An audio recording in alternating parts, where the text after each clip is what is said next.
வணக்கம்.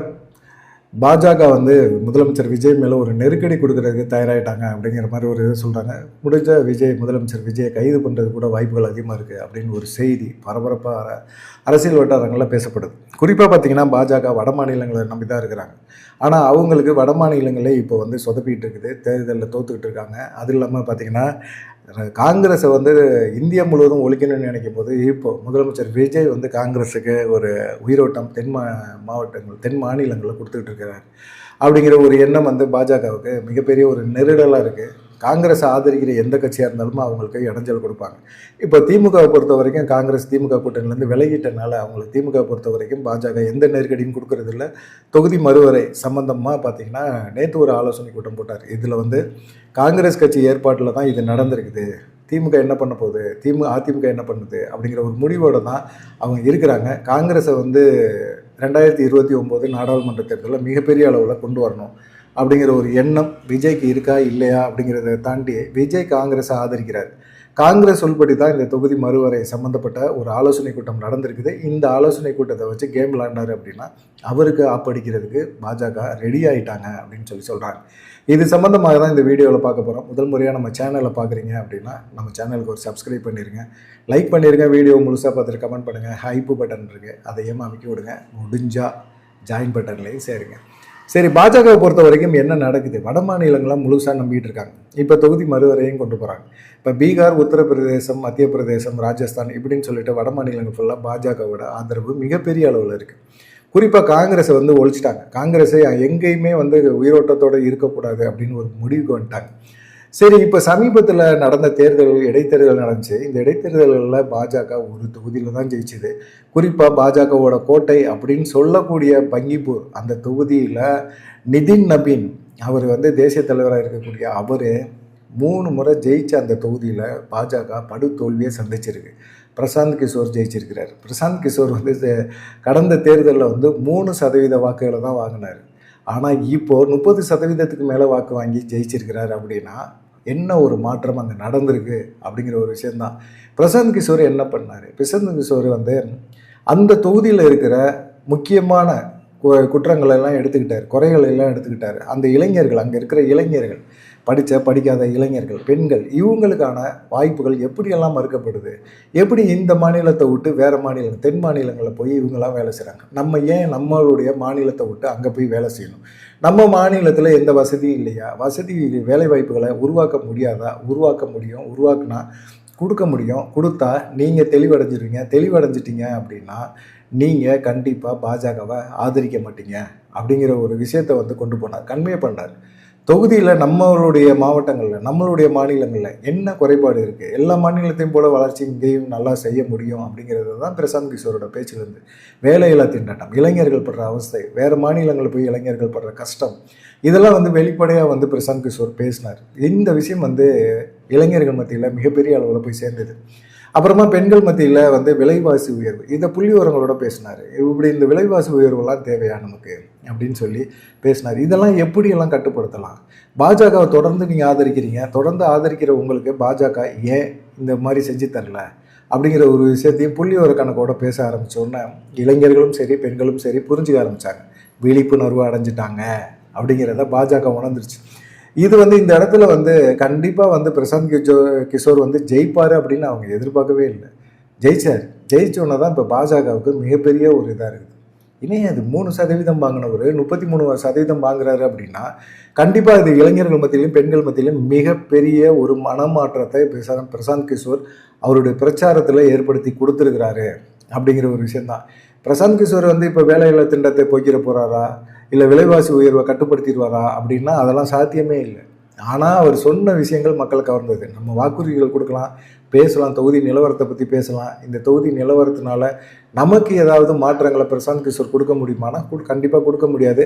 பாஜக இது வரைக்கும் கொடுக்கல, இவங்களும் கொடுக்க முடியாது. ஏன்னா பாஜக ஆளும் தரப்பாக இருக்கிறனால அவங்க கொடுக்கணும்னு நினச்சா கூட கொடுத்துருக்கலாம்.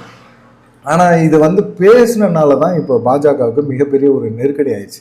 அதே போல் அந்த சைடு பார்த்திங்கன்னா மேற்கு வங்காளம் போனீங்கன்னா திரிணாமுல் காங்கிரஸ் இப்படின்னு பார்த்தீங்கன்னா இப்படி ஒரு சைடு, இந்த சைடு அரவிந்த் கெஜ்ரிவால் அப்படி இப்படின்னு சொல்லி 2029 தேர்தல் நாடாளுமன்ற தேர்தல் மிகப்பெரிய ஒரு சிக்கலை பாஜக கொடுக்கும் அப்படிங்கிற ஒரு நம்பிக்கை அவங்களுக்கு இருக்குது. அதை தாண்டி இந்த கரப்பான்பூச்சி ஜனதா கட்சின்னு ஒன்று ஆரம்பித்து அந்த கட்சி வந்து அரசியல் ரீதியாக செயல்படலை, ஆனால் மக்களோட பிரச்சனைகளை கையில் எடுத்து செயல்படுவாங்க. இது பாரதிய ஜனதா கட்சிக்காக எதிராக செயல்படக்கூடிய கட்சி தான். கரப்பான்பூச்சி மாதிரி அப்படின்னு சொன்னது ஒரு காரணத்துக்காக அதே பேரில் கரப்பான்பூச்சி ஜனதா கட்சி அப்படின்னு வச்சு இவங்க வந்து மிகப்பெரிய அளவில் ஒரு ஆர்ப்பாட்டம் ஒன்று பண்ணாங்க. இந்த ஆர்ப்பாட்டத்தெல்லாம் பெருசாக அவங்க எதிர்பார்க்கல. பாஜக என்ன நினச்சாங்க அப்படின்னா, என்ன கும்பல் வந்துட போகுது, என்ன செஞ்சிட போகிறாங்க, நீட்டு தேர்வு வினாத்தாள் கசிவு, அவ்வளோதான். இந்த விஷயத்துக்காக மிகப்பெரிய அளவில் மாணவர்கள் ஆர்ப்பாட்டம், நாடாளுமன்றம் கூட்டத்தோட தொடங்கும் போது நாடாளுமன்ற முற்றுகை போராட்டம் அப்படின்னு சொன்னாங்க. எவ்வளோ பேர் வந்துட போகிறாங்க, காவல்துறையை வச்சு நம்ம முடிஞ்சால் இராணுவத்தை வச்சு நம்ம கலைச்சிட முடியும் அப்படிங்கிற மாதிரி ஒரு எண்ணம் பாஜகவுக்கு இருந்தது. இந்த தவறான கண்ணோட்டம் தான் அவங்களுக்கு மிகப்பெரிய ஒரு பிரச்சனையாக கொடுத்துருச்சு அப்படிங்கிற மாதிரி இருந்தது. எதிர்பார்க்கவே இல்லை பாஜக. இவ்வளவு பெரிய கும்பல் வரும், இவ்வளவு பெரிய மாணவர்கள் வந்து சேருவாங்க, எழுச்சி. ஏன்னா நீட் தேர்வு அப்படிங்கிற ஒரு விஷயத்த எதிர்ப்பு அப்படிங்கிறத தாண்டி வினாத்தாள் கசிவு, அந்த வினாத்தாள் கசிவுனால பாதிக்கப்பட்ட மாணவர்கள் என்ன பண்ணுறதுன்னே தெரியாமல் சூசைட் பண்ணிக்கிருக்காங்க நிறைய பேர். இவங்களுக்கெல்லாம் என்ன பண்ண போகிறீங்க, பாஜக அரசு என்ன நிவாரணம் தரப்போகுது அப்படிங்கிறதையும், அதே போல் வந்து தர்மேந்திர பிரதான் வந்து அவருடைய மந்திரி பதவியை ராஜினாமா பண்ணணும் அப்படிங்கிற ஒரு விஷயத்தையுமே அவங்க கையில் எடுத்து செயல்பட்டாங்க. ஏன்னா அவருடைய அமைச்சரவை கீழே இருக்கிற இந்த இதில் நீட் தேர்வு கசிவு அப்படிங்கிற ஒரு விஷயம் வந்து மாணவர்கள் பாதிச்சிருக்காங்க அப்படின்னு சொன்னாங்க. அதே தாண்டி பார்த்திங்கன்னா 2வது கோரிக்கை நீட் தேர்வுனால, இந்த வினாத்தாள் கசிவுனால இறந்து போன அந்த மாணவர்களுக்கு வந்து 1 கோடி ரூபாய் இழப்பீடு தரணும். அதே போல் இந்த போராட்டத்தில் கலந்துக்கிறவங்களுக்கு, போராட்டங்கிறது மிகப்பெரிய அளவில் வன்முறை கூட ஆச்சு. நிறைய இடங்களில் வந்து காவல்துறைக்கும் அடிதடி, காவல்துறைக்கு மாணவர்கள் வந்து காவல்துறை அடித்தாங்க, காவல்துறை மாணவர்கள் அடித்தாங்க. மிகப்பெரிய அளவில் இந்த போராட்டம் மிகப்பெரிய சர்ச்சையும் கூட ஆச்சு. அப்படிப்பட்ட ஒரு சூழ்நிலையில் கடைசியில் பாஜக வந்து என்ன செஞ்சாங்க, எல்லாமே கட்டுப்பட்டாங்க. இந்த கரப்பான்பூச்சி ஜனதா கட்சி சொன்னதுக்கு எல்லாத்துக்கும் உட்பட்டாங்க, கட்பட்டாங்க. அப்புறமா அவங்க சொன்னதை எல்லாமே ஏற்றுக்கிட்டு அதுக்கப்புறமா போராட்டம் வாபஸ் வாங்கப்பட்டது. இதுவும் பாஜகவுக்கு மிகப்பெரிய ஒரு நெருக்கடியை கொடுத்துருக்கு. இது தான் இப்போ வந்து என்னென்னா, உத்தரப்பிரதேசம் வந்து பாஜகவோட கோட்டை அப்படின்னு சொல்லக்கூடிய அந்த இடத்துலேயே பாஜக தோத்துருச்சு அப்படின்னா, இது மிகப்பெரிய அளவில் எல்லா வட மாவட்டங்களிலும் இது மிகப்பெரிய ஒரு பிரச்சனையை கொடுத்துக்கிட்டே இருக்குது. சரி, வட மாவட்டங்களில் விடுங்க, தென் மாநிலங்களில் பாஜக மிகப்பெரிய அளவில் சைன் பண்ணியிருக்காங்கன்னா, தமிழ்நாட்டிலையும் சைன் பண்ணலை. பெருசாக ஆந்திராவில் சந்திரபாபு நாயுடோட கூட்டு, அதனால் அந்த சைடு கொஞ்சம் பார்த்துருக்குறாங்க. கேரளா, கர்நாடகா, தமிழ்நாடு, இது 3லையுமே வர முடியல. காங்கிரஸை தூக்கிட்டு சுமந்தது வந்து திமுக இப்போ வந்து காங்கிரஸ் துரோகம் பண்ணிட்டு போயிடுச்சா, தாவேகாவுக்கு போயிடுச்சு. தாவேகா வந்து விஜய் என்ன செய்கிறாரு, காங்கிரஸை வளர்த்து விடணும்னு நினைக்கிறார். இப்போ தொகுதி மறுவரை அப்படிங்கிற ஒரு விஷயத்தை வந்து கூட்டினார்ல, இது வந்து சரியா அப்படின்னு பார்த்தீங்கன்னா, காங்கிரஸ் எம்பிகள் சிலர் வந்து தான் இந்த மாதிரி ஏற்பாடை பண்ணி பாஜகவுக்கு எதிராக ஒரு மனநிலையை விஜய் மூலமாக கொண்டு வரணும்னு நினைக்கிறாங்க. விஜய் எங்கேயோ கொண்டு போய் ஒரு சிக்கலில் விட போகிறாங்க அப்படிங்கிறது உறுதியாக தெரியுது. இப்போ ராகுல் காந்திக்கு சப்போர்ட் பண்ணுறாங்க. மிகப்பெரிய அளவில் 2029 தாவேகா மிகப்பெரிய அளவில் ஒரு தாக்கத்தை எப்படி 2026 சட்டமன்ற தேர்தலை ஏற்படுத்திச்சோ, அதே போல் 2029 நாடாளுமன்ற தேர்தலில் மிகப்பெரிய ஒரு தாக்கத்தை ஏற்படுத்தும் அப்படிங்கிற ஒரு எண்ணம் அவங்களுக்கு இருக்குது. ஆனால் இது வந்து எப்படி நடக்க போகுது, பாஜக இது அவ்வளோ தூரம் சுலபமாக விட்டுருமா, ராகுல் காந்தியை அதுவும் காங்கிரஸை வந்து விஜய் வளர்க்குறாரு அப்படின்னா விஜய் வந்து மேலே குற்றச்சாட்டுகளும் இருக்குது. இதை வச்சு விஜய்க்கு ஒரு நெருக்கடியை கொடுக்கலாம் அப்படிங்கிற ஒரு எண்ணம் பாஜக மேலிடத்துக்கு இருக்குது. எப்படியாவது விஜய் வந்து அப்படியே வந்து நம்ம கண்ட்ரோலில் கொண்டு வரதுக்கான முயற்சி எடுப்போம் அப்படின்னு நினைக்கிறாங்க. முதல் விஷயம், கவர்னர். இப்போ பொறுப்பு கவர்னர் தான் அர்லேக்கர் இருக்கார். ஆனால் அர்லேக்கருக்கும் தாவேகாவுக்கும் பெருசாக ஆகாது. போயிட்டு வாங்கன்னு விஜய் வந்து முதலமைச்சராகிறதுக்கு முன்னாடியே வந்து இதை சரி பண்ணிட்டு வாங்க, அதை சரி பண்ணிட்டு வாங்கன்னு சொல்லி இழுக்கத்தை அடிச்சுக்கிட்டே இருந்தார். அதிலே டென்ஷன் ஆகிட்டார் முதலமைச்சர் விஜய். அது மாதிரி ஒரு சூழ்நிலையை அர்லேக்கர்னால உருவாக்க முடியும் அப்படிங்கிறனால அர்லேக்கரை தமிழ்நாட்டில் ஒரு நிரந்தர ஒரு கவர்னராக நியமித்தா என்ன அப்படிங்கிற ஒரு எண்ணத்துக்கு வந்துட்டாங்க. நிரந்தர கவர்னராக அவரை நியமிக்கப்பட்டார் அப்படின்னா அது மிகப்பெரிய ஒரு குடைச்சலை வந்து தாவேகா அரசுக்கு கொடுக்கணும் அப்படிங்கிறது தான் ஒரு விஷயமா வச்சுருக்காங்க. 2வது விஷயம் வந்து என்னென்னா, அதிமுகவை ஒழுங்குபடுத்தணும் அப்படின்னு நினைக்கிறாங்க. இப்போ சமீபத்தில் எஸ்பி வேலுமணி, சிவி சண்முகம் இவங்கெல்லாம் போய் அமித்ஷாவை சந்தித்து பேச்சுவார்த்தை நடத்துகிறாங்க. எடப்பாடி பழனிசாமி கட்சியோட பொதுச்செயலாளர் இருக்கிற வரைக்கும் அதிமுக உறுப்பினருக்கு வாய்ப்பில்லை, அதிமுகவை நம்பி நீங்கள் கூட்டணி வச்சாலும் நீங்களும் தோற்று போயிடுவீங்க அப்படிங்கிற ஒரு இதை சொல்லிட்டாங்க. எடப்பாடி பழனிசாமியை பொதுச்செயலாளர் இந்த பதவியிலேருந்து தூக்கணும், அதுக்கு ஏற்பாடு பண்ணுங்க அப்படின்னு சொல்லியிருக்காங்க. அவங்க என்ன சொல்லியிருக்காரு, அமித்ஷா அப்படி என்ன சொல்லியிருக்காருன்னா, இப்போ சட்டசபை இருக்குல்ல, சட்டசபையில் நீங்கள் உண்மையான அதிமுக நீங்கள் தான் அப்படின்னு சொல்லி நீங்கள் செயல்படுங்க. உங்களை வந்து கட்சி பதவியிலிருந்தோ கட்சியை விட்டோ உங்களை எடப்பாடி பழனிசாமி தூக்க மாட்டார். ஏற்கனவே வந்து எம்எல்ஏக்கள்லாம் போயிட்டாங்க, ஒரு 6 எம்எல்ஏக்கள் போயிருக்காங்க. அதனால் வந்து உங்களையும் தூக்கிட்டோம்னா அதிமுகங்கிறது ஒரு டம்மியாக போயிடும் சட்டமன்றத்தை பொறுத்த வரைக்கும். அதனால் உங்களை தூக்க மாட்டார். நீங்கள் வந்து உண்மையான அதிமுக நீங்கள் தான் அப்படின்னு சொல்லி நீங்கள் செயல்படுங்க.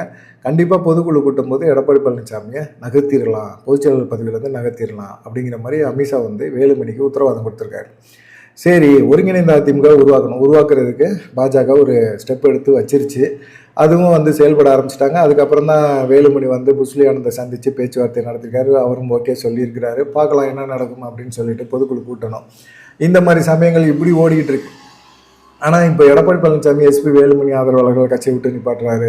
சிவி சண்முகத்தோட பொதுக்குழு செயற்குழு உறுப்பினர்கள், இவங்களுடைய டீமோட பொதுக்குழு செயற்குழு உறுப்பினர்கள் எல்லாத்தையுமே வந்து கட்சி பதவியிலேருந்து நிப்பாட்டிகிட்டு இருக்காரு. அது நிப்பாட்டட்டும், அது அவருடைய இஷ்டம். பார்த்துக்கலாம், பொதுக்குழு கூட்டும் போது பார்த்துக்கலாம் அப்படின்னு நினைக்கிறாங்க. இது 2வது பாயிண்ட்டு முடிஞ்சிச்சு. 3வது மிக முக்கியமான பாயிண்ட்டு பாஜக மாநில தலைவர் நயினா நாகேந்திரனை மாற்றணும் அப்படிங்கிறத வச்சுருக்காங்க. நயினா நாகேந்திரன் வந்து எடப்பாடி பழனிசாமியோட செயல்பாடுகள், அது இல்லாமல் அவர் மாநில தலைவராக வந்த பிறகு அவருடைய செயல்பாடுகள் வந்து சரியாக இல்லை அப்படிங்கிறது தான் அவங்களுடைய எண்ணம். சரி, வேறு யாருக்கு தரலாம்? ராம சீனிவாசன் இருக்காரு, 2வது வானதி சீனிவாசன் இருக்காங்க. இவங்க 2 பேரும் தான் மாநில தலைவர் அப்படிங்கிற ஒரு பேசுக்கு வரல சீனியர்கள் கட்சியில். அதுக்கப்புறமா எல்லாம் ஜூனியர்கள் தான் இருக்கிறாங்க. இவங்க சீனியர்கள் 2 பேர்த்தில் யாருக்காவது ஒருத்தவங்களுக்கு கொடுக்கணும் அப்படின்னு சொல்கிறாங்க. ராம சீனிவாசனுக்கு கிடைக்கிறதுக்கு அதிக வாய்ப்புகள் இருக்குது அப்படிங்கிற மாதிரி ஒரு எண்ணமும் இருக்குது. சரி, இந்த மாதிரி சமயத்தில் இப்போது விஜய்க்கு எதிராக பாஜக என்ன நடவடிக்கை எடுக்கும்? இப்போ பாஜக கட்டுப்பாடில் தான் வந்து பார்த்திங்கன்னா கரூர் சம்பவம் இருக்குது. 41 பேர் அவர் விஜய் பிரச்சாரத்துக்கு போன போது பார்த்திங்கன்னா 41 பேர் இறந்து போனாங்க. இந்த வழக்கு வந்து சிபிஐ கையில் இப்போ இருக்குது.